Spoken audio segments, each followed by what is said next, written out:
My topic is chapter 2.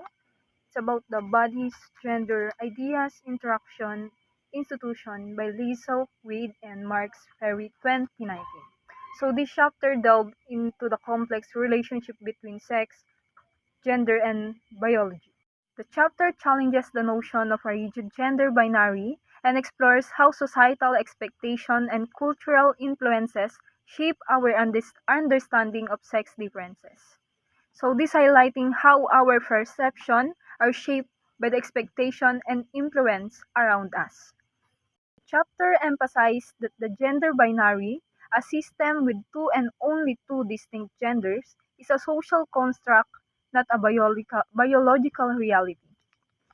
Yung paniniwala na mayroon lamang two gender na male and female na nagmula sa cultural norms and societal expectation, not a biological reality.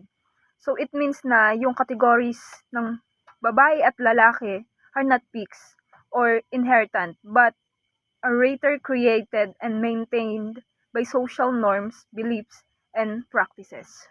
The authors argue that the gender binary glasses we wear as members of society distort our perception of reality.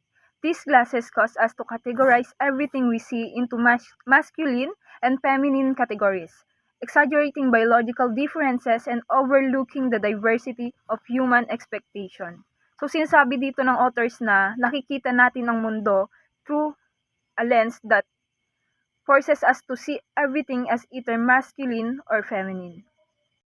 So next is the biological sex differences, nature and nurture.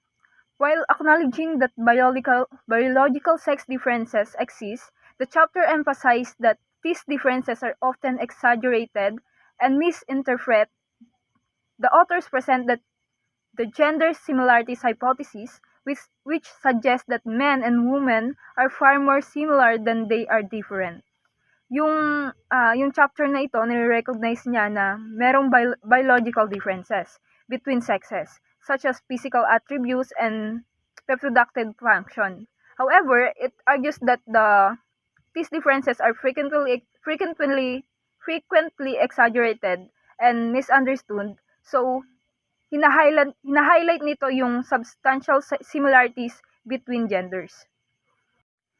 The chapter explores the concept of brain plasticity, highlighting the brain's lifelong ability to adapt and change in response to its environment.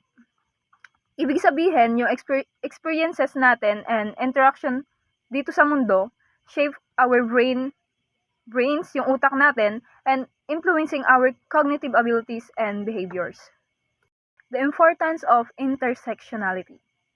The chapter emphasized the importance of intersectionality, recognizing the gender is not an isolated social fact but rather interacts with and is influenced by other phases of our identity, such as race, class, sexual orientation, and disability. The authors argue that our understanding and gender must be informed by a nuanced and intersectional perspective that acknowledge the complexities of human experiences and the interplay of various social factors.